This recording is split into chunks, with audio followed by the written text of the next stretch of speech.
Keep up with Power 108.9 on social media. How can I find you? Instagram at Power 108.9 and Facebook. at Power 108.9. It's the exact same thing. It's at Power 108.9. Okay. Power 108.9, a station for the people.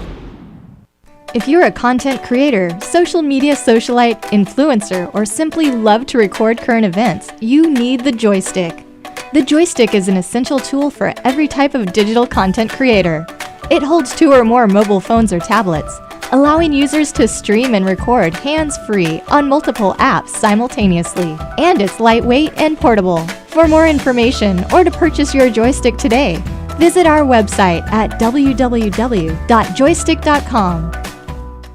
Yo, it's Michael McFadden of Power 108.9, and I want to ask you a question. Are you looking for a new house? If so, you need to holler at our Purchase guy, your Joystick the today. mortgage guy, Visit Alvin Jameson, alvinjameson.com. Yeah, Alvin like the chipmunk and Jameson like that fine whiskey. Not only can he help you on the purchase of that new home, he can also assist you on that refinance as well. So whether it's FHA, conventional, and of course that VA home loan that you sitting on right now, yo, call Alvin Jameson, 404-587-9033. Once again, 404-587-9033. Trust the guy we trust here at Power 108.9. Alvin Jameson, alvinjameson.com, or just call him 404-587-9033. And of course, tell him you heard it right here on Power 108.9. Let's go.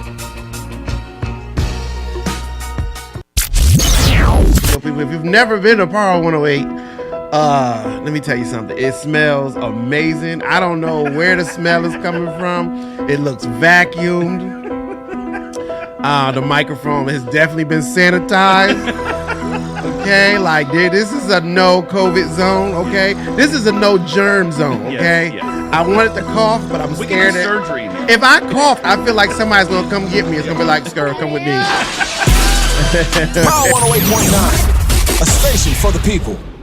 Yo, it's Michael McFadden of Power 108.9, and right now you are listening to Real Talk with New Order right here on Power 108.9. Hey, Alexa, play Power 108.9. Let's go.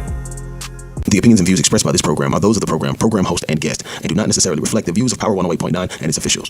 We hope you enjoy.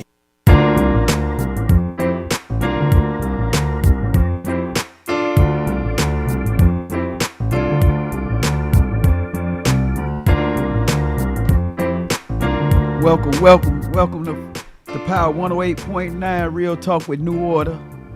Me, Noak Harden, and my guest Maria Harris. Hey, how you doing, Maria? I'm good. How are you doing, Noki? I'm great. Hey, before we get started, we got to take a moment to really, let us, a sovereign moment to think about the victims of the Buffalo, New York massacre. Yes.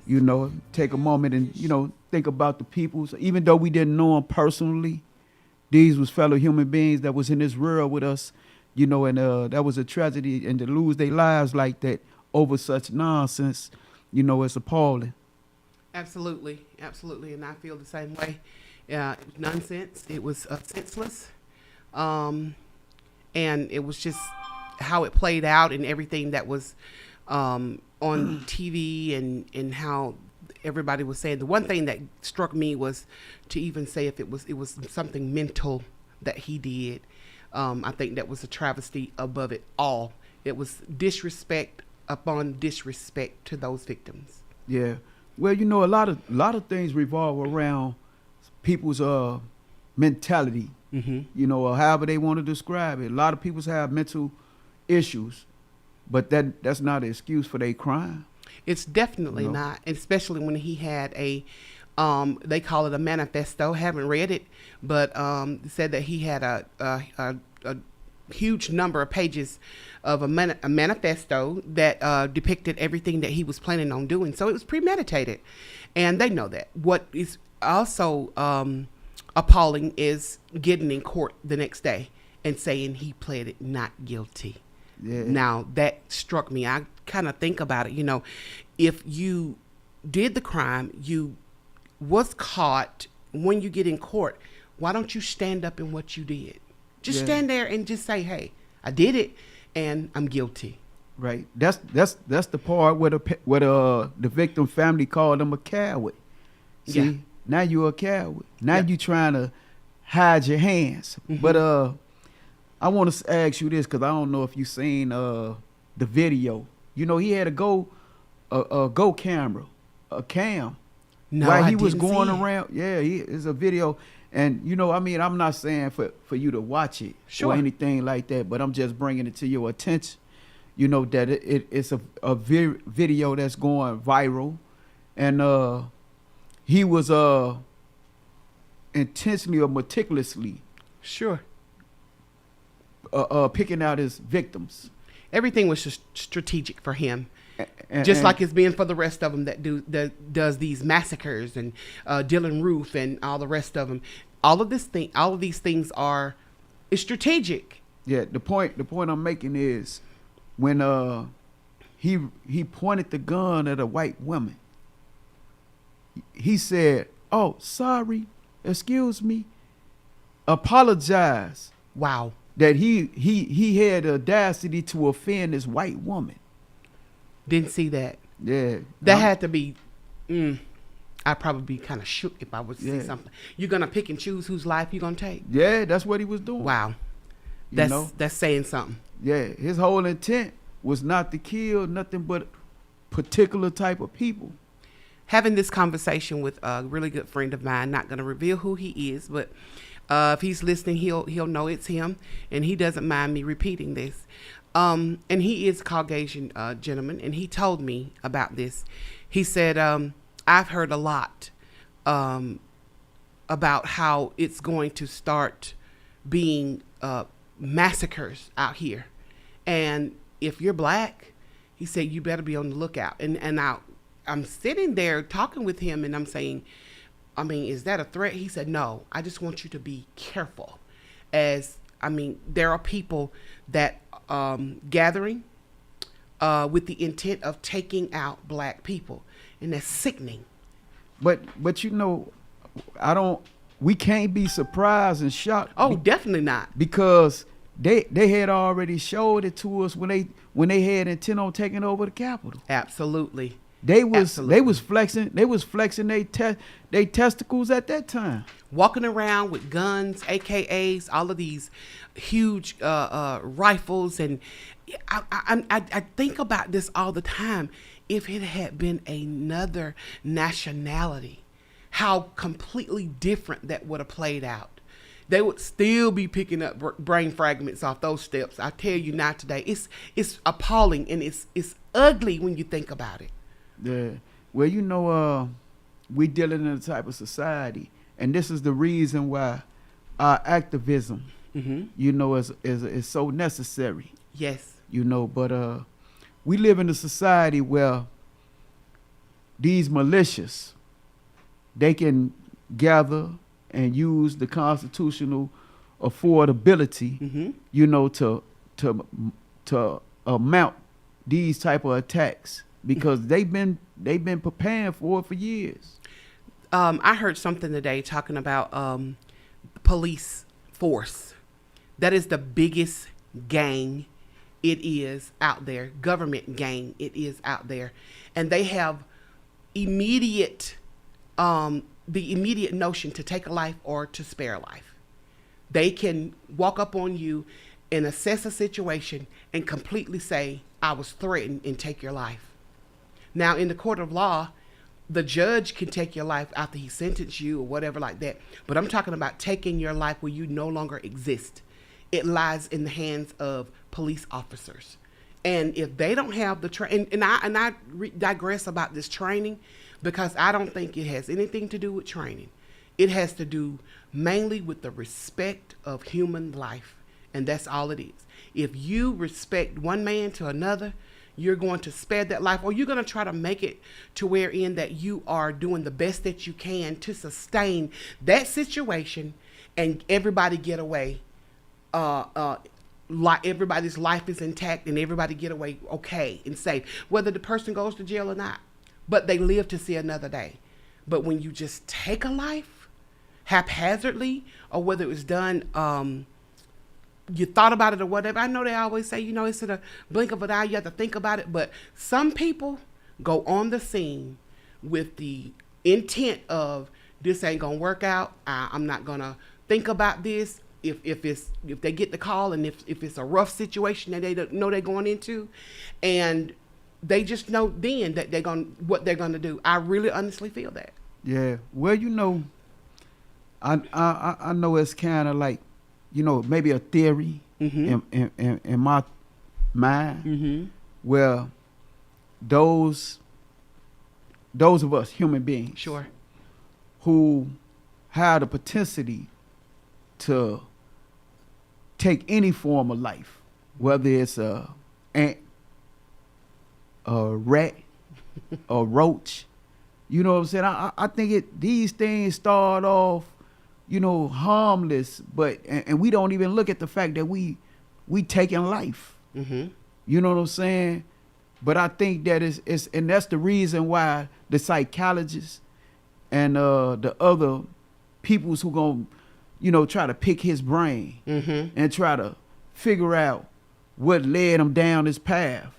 We already know that, he was indoctrinated with certain beliefs. Absolutely. We understand that, but the part that I'm really more intrigued about is, when did he start taking life, not human life, but life in general? Even if he was a hunter, if he was going out there hunting antelopes, I mean not antelopes, because we know they ain't none of it in this, but whatever, deer, yeah, whatever he was Yeah. going out there, just shooting his gun at. I think that's the excuse that is used. We're hunters. You're taking away our civil rights to bear arms, and well, the civil rights, but our rights to bear arms, Second Amendment, and they use that and said, hey, we're hunters by trade, and by what we go out and we hunt and we need guns and different things, but you're teaching to take a life whenever you do that. Now, I grew up on a farm. My grandmother lived next door, and she had a farm, and we were just as part of that farm as we lived in her house. But the men and sometimes us, and I went fishing, we went fishing and we took a lot, but we did it because we had to eat. If you're doing it for game, that's a whole nother mindset, that you're going to stand there and you're going to take a life, dehead it, and plop it up on your wall. That's a whole nother mindset to me. Yeah. Well, this guy was doing it like it was a game, like it was a video game. He was taught it. Man, he had the head camera on. He was going. I'm talking about, and when I seen it, because somebody sent it to me. Oh wow. And inboxed it to me, and when I seen it, because I didn't know what it was until I viewed it, and as I was viewing it, it started, coming to my mind exactly what I was looking at. Mm-hmm. And when I started doing it, then I started to evaluate it. Yes. And then I'm critiquing it now. Yeah. I'm like, what? And this guy here, man, was diabolical. Oh yes. But savage. He got his 15 minutes of fame coming, until they strap him down and shoot him with that stuff, or put him in that chair and run electricity. Hey, I hope so, because I watched the Rittenhouse trial. That was sickening to me. And I also watched the Aubrey trial. I think it's Aubrey, right? Ahmaud Aubrey. I watched his trial, and the judge was really, really great. But that Rittenhouse trial, it was horrible. Everything that was happening there. You have people all over the place. They have strategically put people in place, so some things that they do, it won't affect them, and they really, really feel like they're gonna get away with it. But who put this kid up to doing this? Wasn't he 18? Yeah. What 18-year-old that's just thinking about killing somebody? It's video games. What girl he gonna take to the prom? How he gonna get with the fellas? They sneaking and drinking and stuff like that. What 18-year-old is just plotting to kill a section of people? That was given to him. That was this is what we're going through now, is just modern day genocide. Yeah, well, they and we just surely going off of the political pundits and the spin that's going off up in social in the media and in social media and things of that nature. It revolved around this thing called the replacement theory. Okay. So, and from my understanding, they feel as if other minorities are coming into too much power, and really what we doing or what we are able to do is take them out of their place of authority. You know what I'm saying? And we changing, or we moving the goalpost, so to speak. You know what I'm saying? Yeah. So that now we making it what they call the equal level playing field now. This is what in their mind, because they don't want that. They still want the privilege of being over us or feeling more superior. I think it's also you're right. And I think it's also being exclusive as well. Once you get so far up into leadership, I've been doing some leadership things lately. Once you get so far up, there's a level of power that comes with that. When you get to make decisions and people have to abide by what you said, that is empowering. And to lose that, that's a threat to you. Once you're there and you're there so long, and then someone comes along and wants to take that, it's a threat to you. So I'm not saying that they're threatened or they should feel threatened. What I'm saying is, for all of these years, they hadn't really thought about how they even got there in the first place. So if you think about how you got there in the first place, and then you readjust and reexamine what's going on, and you realize it ain't but a matter of time when you're going to get overthrown just like you did before. Reaping and sowing is real. Yeah. So you come in and you take a nation of people and you throw them off their land and you take over. It's only a matter of time when that's getting ready to happen to you. And that like you said, it's not going to be a hostile takeover. It's just going to be a takeover. You got to understand and know that it's coming. It's really coming. But we are a nation. The United States has been reared and founded on certain principles, said to have life and liberty and the pursuit of happiness and different things like that. Okay, that's all well and good. But now, being a black woman, and my ancestors were 3/5 of a human being, now I'm seeking citizenship. I'm born into citizenship. So guess what? Now I have the opportunity to move forward and do some things that my ancestors were not able to do. One thing, I know I'm the political strategist for New Order. The one thing that is really, really critical is voting. And I'm not saying that black people need to go out and do all of this running and jumping and hollering and all of this. We need to whenever it's a time to do it. But what we got to do is strategically understand who we are. We are a resilient people. And and we have been dogged and oppressed and put in a certain box. And so a lot of people have broken out of that. And a lot of people are still in that. It's a mentality. So once you break out of that and you find yourself in levels and in playing fields with the people that really don't want you there, everybody is not there. A lot of people really, really don't think about that kind of thing. It's so far behind them, but there are a lot of people that do. So you have to be careful about who you rub shoulders with and who you speak to and who you talk to, because we got some dream killers out here. Yeah. Well, you know what it all boiled down to, living in this democracy, is, do you have the potential to change the heart and the mind of your constituents? Right. And this is what Donald Trump tapped into, and what I always alluded to. I'm not trying to stay on this Trump thing, but this is just the reality, because this is what I was always alluding to. Because when I seen Trump use his pulpit or his platform, absolutely, to and what a lot of pundits had called flirt with racists. They said he flirted with them. He wasn't flirting with him. He was engaged with him. Completely. He was engaged with him. Mm-hmm. He knew who he was talking to. He know what right. he talking about. That's right. He just used color-coded messaging. Mm-hmm. So now it's subjected now to interpretation. Mm-hmm. It's not a direct plea, except when they asked him, what would you say to these people? He say, stand by and stand down.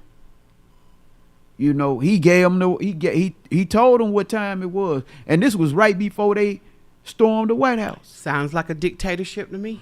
The man told the people exactly what to do. Absolutely. He was giving out the marching orders, and he was talking to the same person. Mm-hmm. That's the Buffalo, New York massacre. Oh, absolutely. He was talking to this same person, and anybody else in earshot of what he had to say, he told them the same thing. And these people's man is setting out to, like what you said, the gentleman said to you. That's why when you repeat that, when you said, I'm being my ear to it, because I know he know what he talking about. Yes, he does. He probably one of them. Not. I mean, I'm not. I don't know him. I'm just telling you. But it's affiliation. When you know people, that's just like, you know, anybody. It's like if your best friend is a cheater, you might not be one, but you know he cheating. You know what I'm saying? You know what's going on. You might not be, but you know, when we talk about things and when we have these discussions, he tells me all the time, he said, I know it's wrong. I know those people are wrong. He said, that's why I just stay away. I'm affiliated with some of them because they're family and their friends and everything. He said, but when I let them know that they're wrong, they kind of write me off. He said, I just, you know, I was raised a certain way. His family were, they're missionaries. And he was lived in I think in Africa for a while. And he just told me, he said, I'm going to tell you now, he said, it's coming. He said, these people have really, really, really gotten together, and they know what they're going to do. This is what's the ugly part of it. They're sending these children in to do the dirty work. And the reason why we revert back to the Trump situation and the person of him is because he had the greatest impact on life itself in a very negative way. So that's why we revert back to him and talk about him, because, I mean, what if he had been that strength that needed, that power that we needed? What if he had been a true liaison to bridge gaps of love and understanding?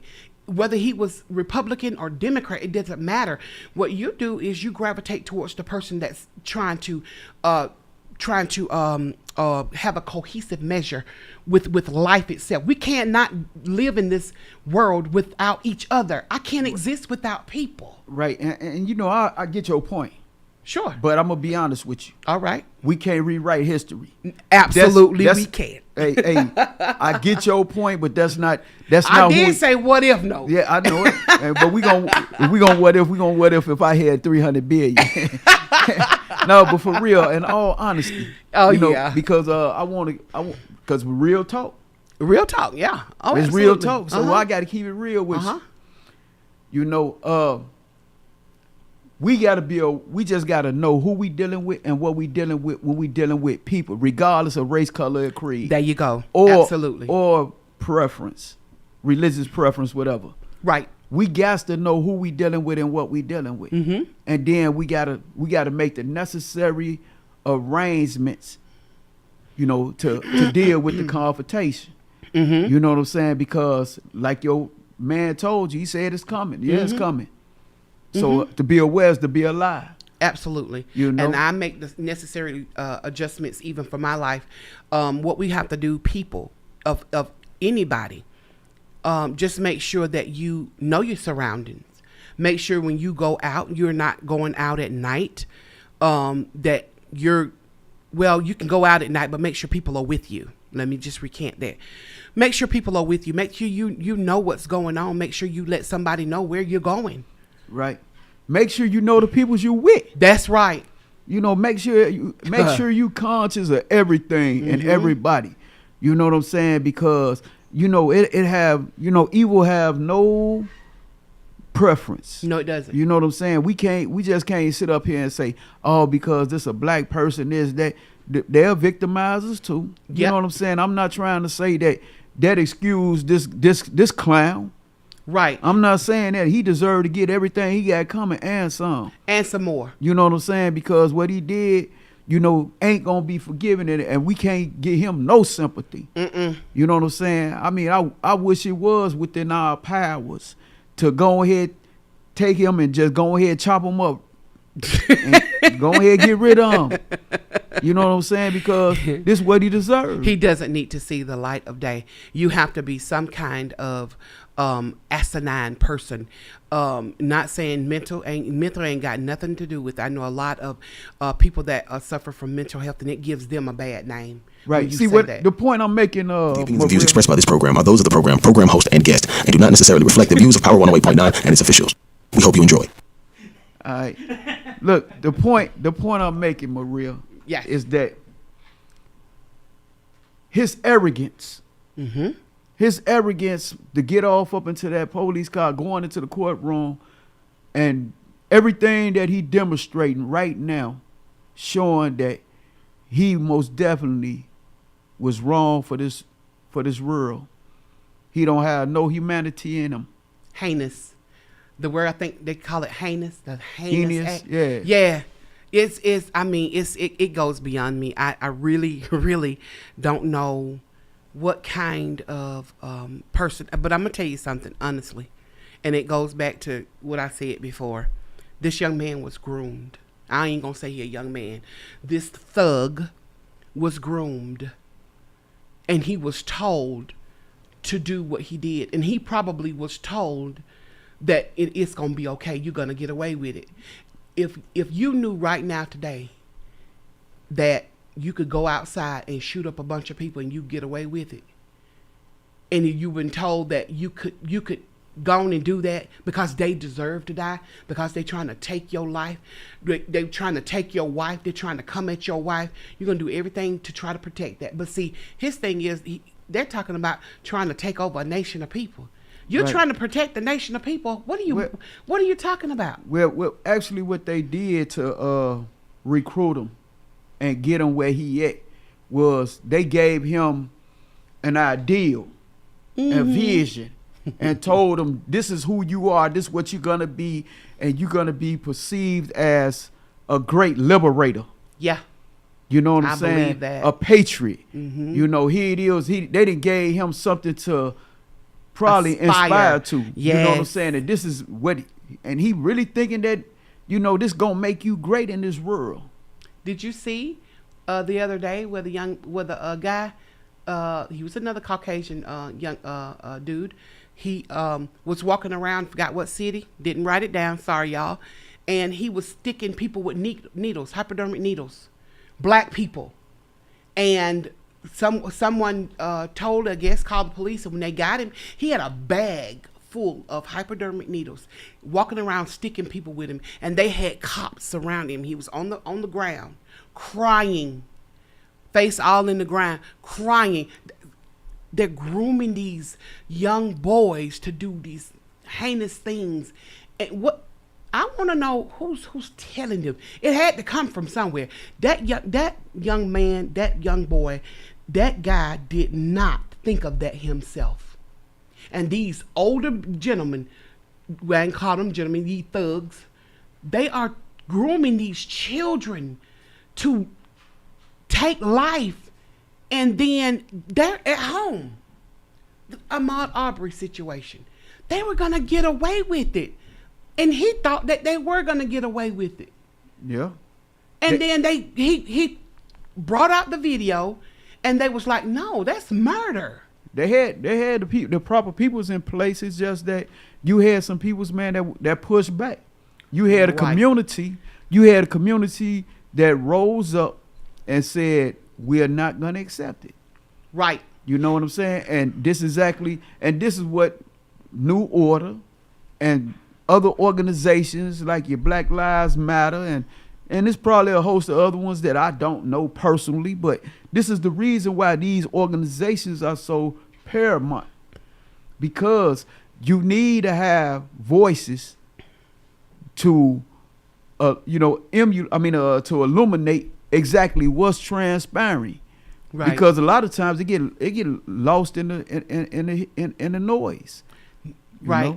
know? Nobody wants to see a people like us rise up and do anything. Like, I'm not saying nobody, but when we really figure out how much power that we really have, we're in so many different areas. Being a political strategist, I look at a lot of material and I look at a lot of things, people, what different people are saying.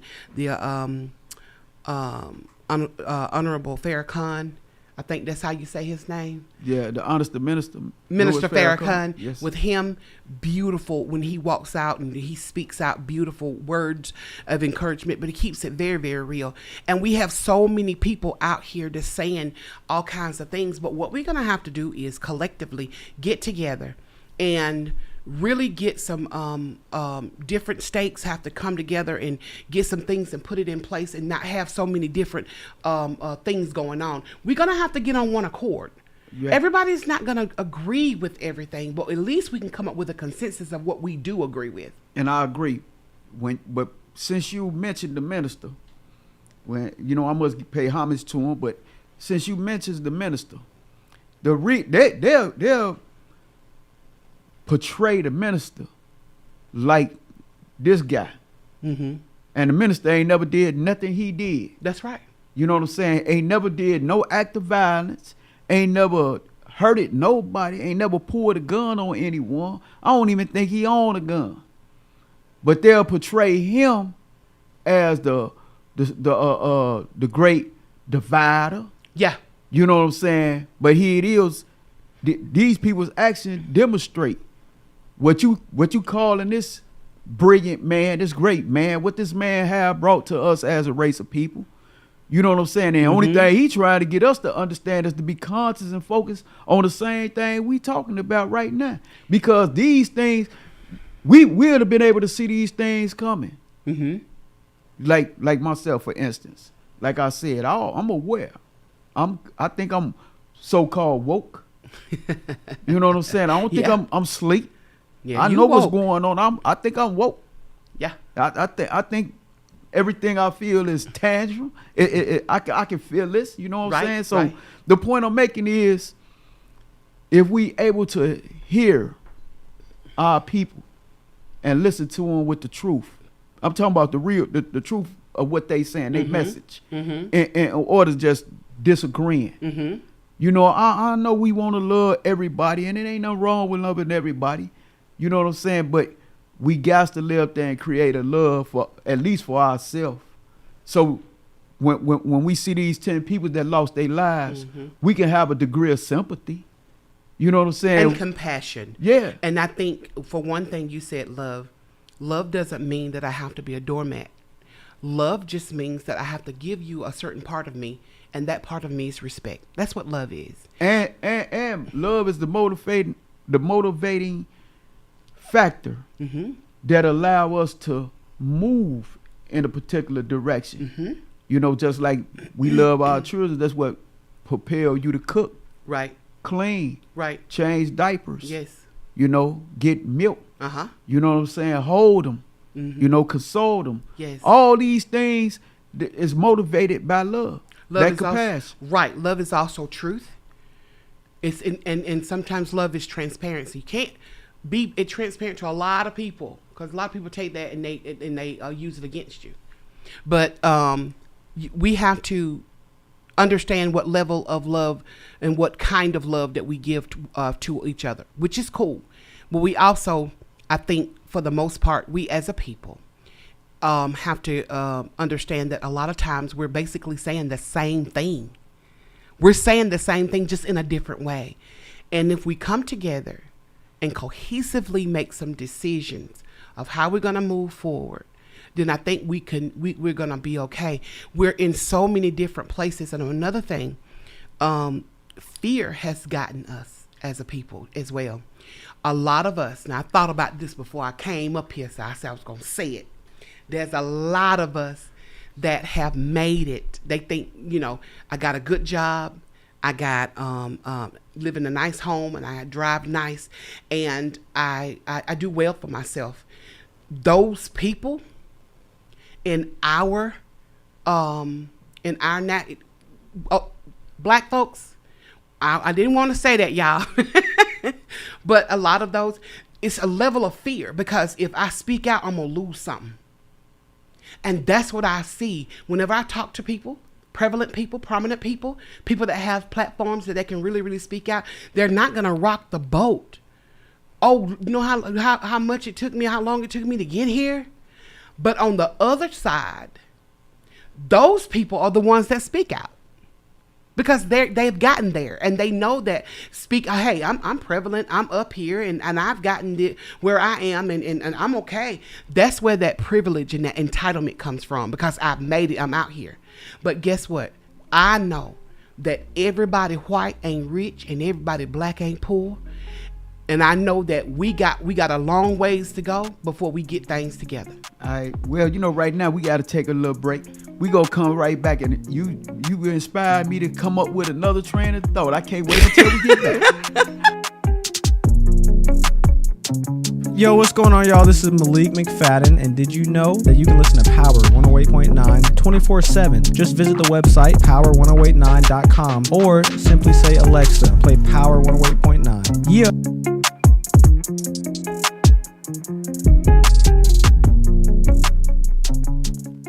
If you're a content creator, social media socialite, influencer, or simply love to record current events, you need the Joystick. The Joystick is an essential tool for every type of digital content creator. It holds 2 or more mobile phones or tablets, allowing users to stream and record hands-free on multiple apps simultaneously. And it's lightweight and portable. For more information or to purchase your Joystick today, visit our website at www.joystick.com. Yo, it's Michael McFadden for our friends over at Credit Building Professionals. You know what they do? They help their clients achieve better credit. How? Late payments, fraud, liens, charge-offs, student loans. They do it all. Get results in 30 to 90 days, and it's very simple to contact them. Hit them up on their website, creditbuildingprofessionals.com, or give them a call, 678-447-2012. Once again, 678-447-2012. Tell them you heard it on Power 108.9. What up, Credit Cred? Yo, what's going on, y'all? This is Malik McFadden, and did you know that you can listen to Power 108.9 24/7? Just visit the website power1089.com, or simply say, Alexa, play Power 108.9. Yeah. All right. Welcome back. Maria, when we left, I said I couldn't wait to get back. But the point you made, and I want to bring it to your attention. Mm-hmm. This is what Colin Kaepernick was saying. Yes. He said, I'm going to make the sacrifice. Mm-hmm. He said, I'm going to give up my conference for the people to bring about the attention and tell y'all this is what's going on in this society. And this is what we got to come up against, the injustice. I'm going to stand up. Muhammad Ali did the same thing. Yes, he did. You know what I'm saying? And this, I'm quite sure it's other peoples that have took the proverbial leap. You know what I'm saying? On the faith that if you watch me jump, you'll jump too. But it's so many people who saw him jump, and they just sat back and said, "Hey, I ain't that brave. I can't risk my life. Or I can't risk my comfort. I can't risk my paycheck." Yeah, you know absolutely. what I'm saying? Yeah. When in reality, and some people did don the hoodies, which I applaud. Some people took a knee. Some people did champion the cause. Some people still support the brother and the struggle, and I agree, and I don't want to make it seem like that we are advocating for any type of violence. That ain't even what I was saying when I say this guy needs to be. I just felt like this here. You know, if a person hit a child in our community because you driving too fast, he gonna feel it.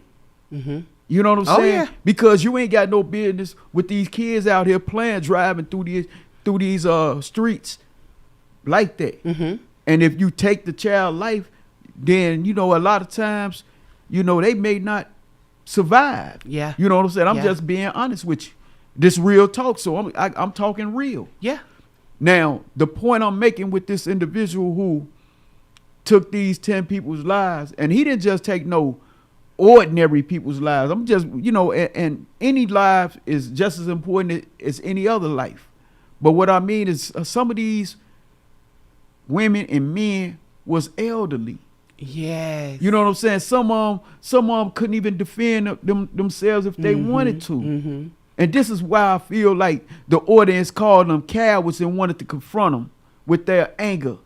You know what I'm saying? They was dignified, and I applaud them for having the dignity to be able to sit there and stare this guy in the face. Because some of us and myself, I don't think I could have mustered that type of energy. It's something to think about. It really, really is. And even going back before he even entered the store, this kid drove over 200 miles to commit this act. And that's what I'm saying. Somebody groomed this child. He's 18 years old. He's a child to do something like that. How could you think that, okay, go on and do it, it's gonna be all right? I guarantee you nobody's gonna stand up and say, I told him. I'm sorry, I told him. So it's somebody else gonna come right behind him and do it again, because it's gonna be some copycats. Maria, the America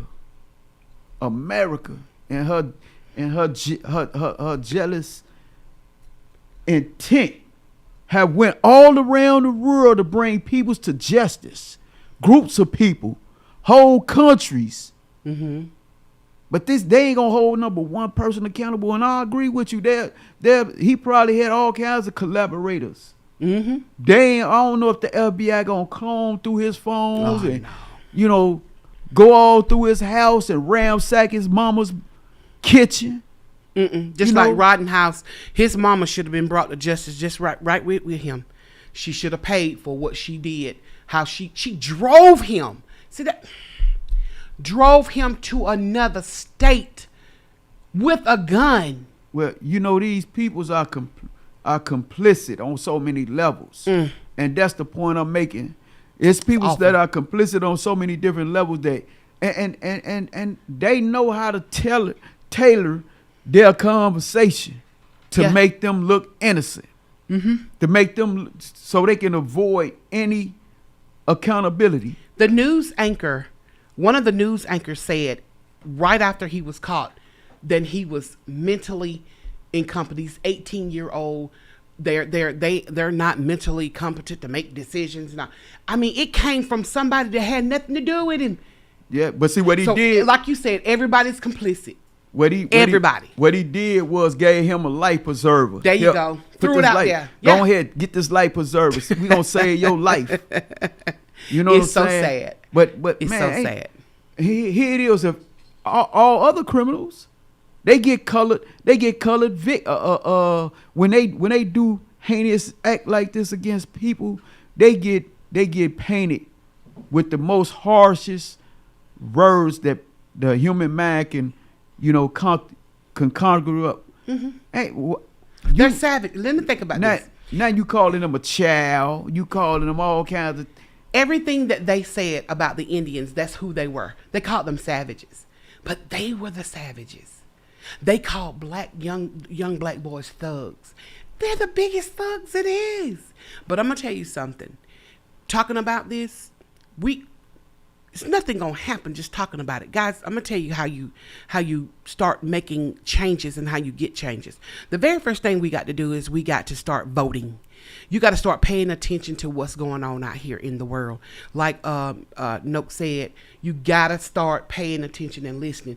I ain't telling you to watch the news all day long, because a lot of times it's not there. But if something hits you, comes to you, something is presented to you, something is exposed to you, pay attention to it. Become familiar with what's going on. And when it's time to vote, you're going to have to vote and get out here and put people in power that have a something for the people. You vote for people that are doing something for the people. I'm getting kind of confused, but I got you. When people are out here, I'm trying to get it out. let me help you. Sure. Let me help you. Okay, go ahead. Because I want to tell you, I want to say this to you, because I get what you're saying. When you vote, I don't care what's his name or her name, you voting for a Democrat or a Republican. Mm-hmm. So you voting for a party. Mm-hmm. Now, I don't know who these people supposed to be, what they supposed to represent, but they represent the Democrats and they represent the Republican. What you got to figure out what their game plan is. Okay, but listen to my point. Listen to my point. Okay. My point is that anytime a person come up there and you can tell me your name, whatever it is, or whoever you are, you part of this group. You part of this party. Mm-hmm. You the party of these people. And y'all got the same type of agenda. Mm-hmm. You got to separate yourself from this agenda. See, once when we can get away from this Republican and Democrat party and kind of come up with new ideals to interject into the conversation, this is the only way we're going to change the narrative. Because it's going to be the same. It's going to be the same thing. Mm-hmm. It's the same thing every year. This is the reason why they go get political strategists. This is not a knock on you. Sure. But I'm saying this is why they go get the political strategists. Mm-hmm. The political strategists are already telling them the game plan. Yes. He already telling them what it is. Mm-hmm. And the political strategist is either going to be a Democrat or a Republican. Right. And they're going to stay within inside those ramifications. Right. They ain't gonna go outside those lines. They're Nah. gonna stay within inside the line. If they go outside the lines, then they ain't gonna get funded. They sure not. Not by them parties. Mm-hmm. You feel me? So Yeah. we gotta come up with our own monies. Mm-hmm. And this is the reason why. When our people vote, they always voting along party line. And these party lines getting them the same results. Mm-hmm. And that's the pickle Right. It is. we face with. Right. Now, in order for us to change it, we gotta throw a different type of party. I'm gonna tell you another thing. Voting. Me and my mom and I went and voted, and I looked on the ballot. It's back in 2020, and I looked on the ballot, and there were several. I'm from a little small town, so there were several places to vote and things to vote for, and there was nobody there.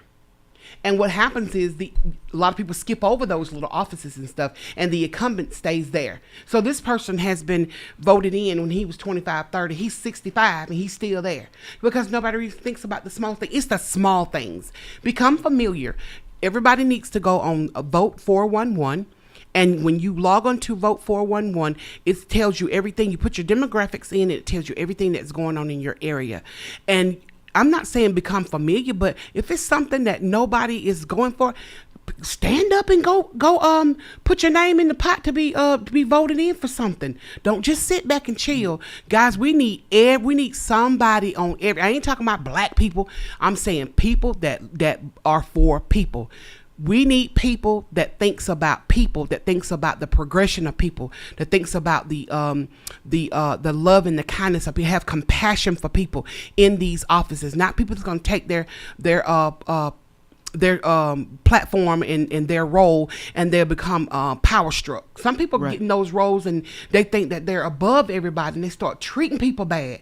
No, governors and them alike.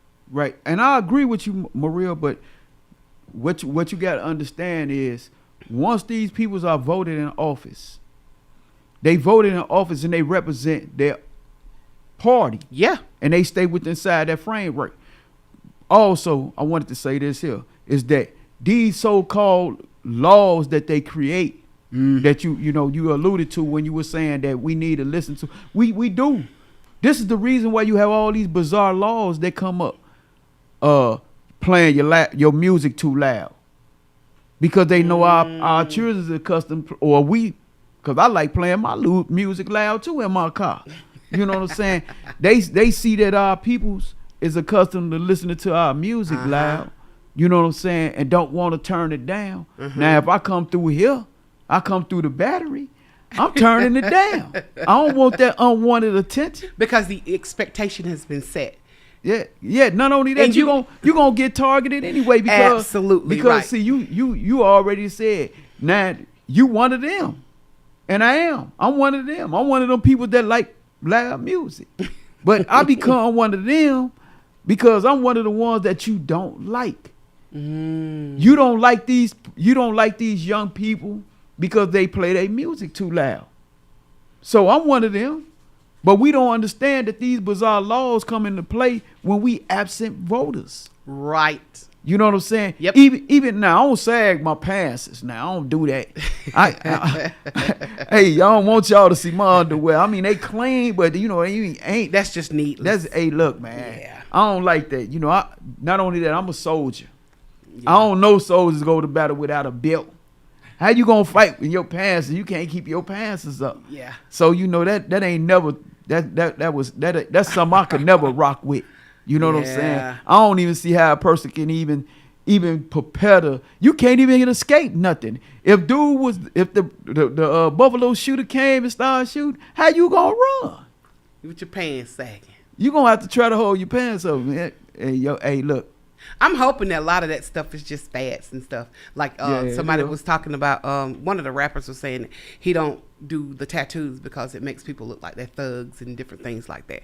A lot of stuff, my children went through fads of tattoos and piercings and different things like that. Man, not all over my face. It looked like somebody just took a Crayola and just started writing on people's face. It's a bit much when you see it on the face. Nah, it not really on my face. Yeah. I mean, I ain't saying I'm pretty or nothing like that. I ain't even trying to be pretty. I mean, I'm just want to be natural. God created me like this, and any scars that I got, it just come through the course of my existence. The head is only 5% of the body. So what you got? 90.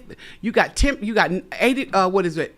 It's only 10% of the body, so you got a whole 90% you can mark up when you're going to go to your face. Man. So that's what I'm saying. It's just a bit much when you do that. But the biggest thing about it is we as a people, we got to get together and we got to talk about it and be about it. Stand up, speak up. And then hold people that to the fire. Let them know, hey, people bled and died to vote. And that's the beginning of it. Vote. Please vote. Right. And I think it's another part you should add. Stand up and take your post. Yeah. Because we still got to champion the cause. We still got to be warriors. We still got to fight for the cause. The struggle goes on.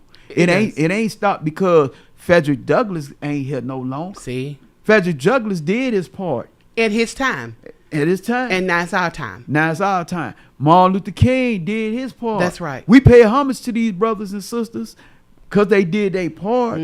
But man, we got to man up and post up. Yeah. You know what I'm saying? Absolutely. I mean, hey, look, that might be one for you. What? Man up, post up. Man up, post up. Okay. Hey, get it to somebody. Hey, I know it's gonna be a Democrat. I know you Democrat, ain't you?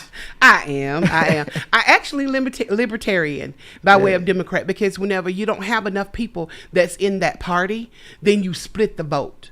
So my biggest thing is I like to look at people and kind of sift through everything and say, hey, what is it that they're trying to say? What is it? What's on their agenda? What are they doing for the people?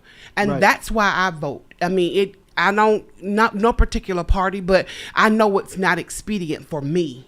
And I know it's not expedient. Who is looking out for my 78-year-old mother that still lives in the country and is sticks and that's 78 years old and still driving the school bus because she can't retire? Right. You understand what I'm saying? Who is thinking about my mother? Who is thinking about my sisters? Who is thinking about they talk about unborn children and taking away rights? That's a whole nother subject. Now, wait, hold up. I'm gonna tell you who ain't thinking about it.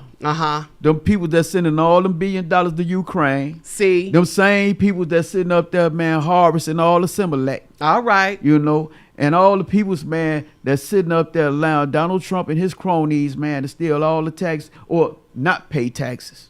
I ain't gonna say it's not just him. It's anybody that's in billionaire status. It's anybody that's in upper the 1%. Them is cronies. Them is Cronies, yeah. them All is of those cronies, people. all Those of people aren't paying enough taxes. Here I am, regressing and in business and everything, and I pay more taxes than anybody. You know what I'm saying? Than the average, and then they don't pay anything. Yeah. I mean, that's sad. It's really, really sad, and it's even sadder that we are in 2022 and we're still talking about race. And what really boils my blood is whenever I hear somebody say, this person in today's times, this person is the first black person too. And I'm thinking, I don't applaud that. We're in 2022. Why are we still saying the first black to do anything? I'm affiliated with LinkedIn. I have my platform on LinkedIn. What I do, the professional platform for professionals, and I love it when some of those people come on there and they applaud themselves for graduating different things. They never don't put your race ahead of that. Just applaud me for just being a human being and just having an accomplishment. Why I got to be the first black to do something? Just applaud me for being a human being. That's the one thing we got to do. But when it comes down to a whole lot of this, when it comes down to like politics and this big stuff, like I remember they applauded a few years ago the first all black team to fly Delta. It was an all black female team, and I'm thinking, wow, that never happened before. No. The pilot and the stewardess and the second whatever it was, co-pilot, the pilot, co-pilot, and all the stewardess were black females. Why that has never happened before? Well, we already know why it didn't happen. But I'm gonna tell you one thing. It's sickening that but we're I'm applauding gonna that tell now. you one thing. I mean, I think it is a milestone. Yeah. Because it is, but it shouldn't be. Well, I mean, because we should be way advanced, way past this. Well, I mean, yeah, but we gotta change some hearts and some minds. You right. I think You're right. that's the reason why we had to clear so many hurdles. Mm-hmm. You know what I'm saying? Yeah. Like the vice president being Yeah. the first black African American female. Period. But our people were the ones that gave her the most slack. Yeah, but the point. What's going on? Well, but the point being, because she gotta take ownership to that. That's on her. You can't get mad at the people. The people's only thing the people's doing is voicing their discomfort or their irritation. They voicing it. Mm-hmm. It's on her to prove them wrong. Okay, I get that. It's on her to prove them wrong. And I think she did. She came out in a lot of things and a lot of interviews and things that she talked about, especially when she went on the platform with the ex-vice president Pence, and she was talking about whenever they had their talk and everything. Thing about it is, nobody is completely innocent or unscathed or unspotted. Everybody's done something wrong, right? But we got to stop. But knocking people upside the head whenever they just, she did what she did. And I'm pretty sure that when she was a prosecutor that she had to do some things she didn't want to do. But we can't. But Maria. Uh-huh. I'm bringing you back to that point you made. Yeah.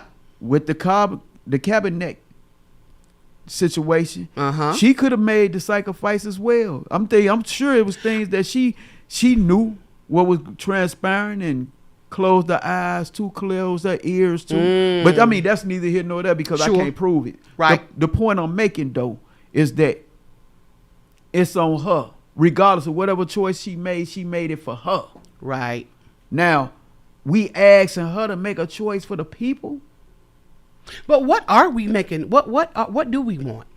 What we want? I think we all want the same common thing. Mm-hmm. You know what I'm saying? It's our commonality. I think we all want that. I think we all want what you said, the pursuit of happiness. I think we all want that. I think we all want the peace that come along with being, equal or being treated fairly. You know what I'm saying? I think this is what we all want in a nutshell. Sure. Now you have some people who want to be catered to. Right. You know what I'm saying? Well, you ain't got that type of money. Mm-hmm. You ain't got that type of money. You don't have that type of situation. Because you can go over there to that hotel right across the street, that glass one. You can go over there to that hotel and you can become Mr. So-and-so. But as soon as they find out you ain't got no money, you no longer Mr. They ain't kind to you no longer. They That's asking right. you to leave. Yeah. You know because what I'm we know saying? money does rule the world. We know that. Yeah, money give you reservations. And it gives you a little leverage too. Yeah, that's you know? that's now the you know when you reservation. have a little money and you feel empowered. Cause I know I do. I don't care if it $15, $20, you know, struggling. When you get that little bit of money, shoot, don't let you get 25, 30, 40, 50 and somebody get that paycheck, get a couple $1,000 in your pocket. It's empowering to be able to go to the gas tank and fill up your Tahoe and it holds all of that. And you knowing it's going to take $100 to fill it up, and you fill it up and you looking like, I did that. Marie, I'm gonna tell you what our young That ain't no joke. Hey, I'm gonna tell you what our young listeners gonna tell you. So when you hear it, you'll know what they talking Okay. about. It's called that bag. You got that bag then. And you will see these young guys, they be having them too. They Listen. and them women got it too. They got the bag too. Well, I want to network with a couple of them. Well, I said I wasn't gonna Hey, do that. them be them Louis and them be them Gucci's and Michael Kors and all of them. got that stuff in there. Oh yeah. Hey, we'll be right back with New Order. You know what? We'll be right back next time. Hey, we've been a great conversation, Maria. You got to come back and chop it up with us. I will. Yeah.